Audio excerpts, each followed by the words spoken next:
we were driving and commuting to a lot of courses around to play golf. Then in about, I'm going to say the late 80s, we got together one night at the 19th hole, and there was a lot of people that kind of thought, man, we could probably do something like that.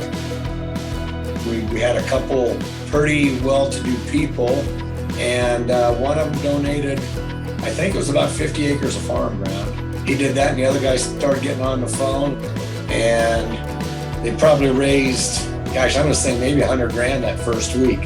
A new member club last year. That's why we were rating them. You know, other courses we typically rate every 10 years.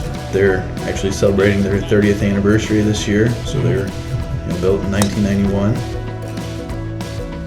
And it does bring even non-golfers into there because they may have children that are wanting to play, and they go up there and play, and they might never have touched a golf club in their lives, but they'll buy a family membership and for their kids to come up there and play, and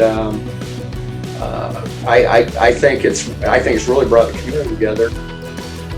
You go over to 2, a little bit longer, par 3, and I know it was right into the howling wind. Yeah. So I ended up hitting a good shot onto the green, and you probably made one of the best bogeys I've ever seen.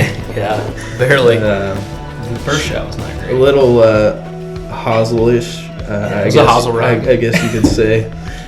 Although I'm not sure it was the hosel. It was certainly a shank. It poor went swing. Very far right. Yes. Is what that is. You hit like a punch 5 or 4-iron or something over the back of the green, chipped it up and made about a 20-footer. Just sank it. Good shot, Sammy. Just came in hot. The good and the bad, Yeah. all in one hole. Yeah. Woo-hoo-hoo. Oh yeah. The next hole, it's a pretty simple hole. It's just a straightaway par 4. Not a whole lot to it, but I think it was just a cool view with all the cornfields, basically surrounding that side of the golf course. You got the silo and all the pivots out there. A view that you don't typically see, on a golf course, I guess, unless you're in Nebraska. That was my hole. I ended up blading one from the middle of the fairway, and like I said, it was cold, so I essentially lost all feeling in my right hand. I did not feel good.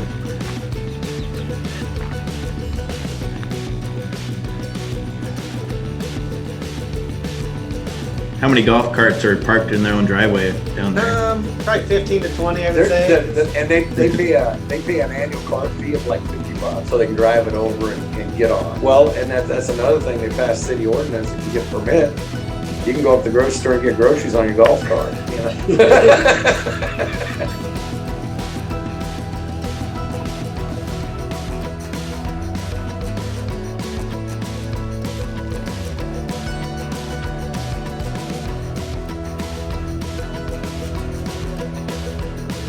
I would say of all the holes out there, and this is not playing them, but the one that just looks beautiful out there is a little par 3 on number 5.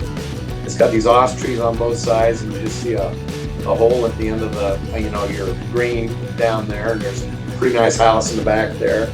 And I'd say if I was going to make a postcard to Bertrand, Nebraska golf course, that would be the picture I'd take.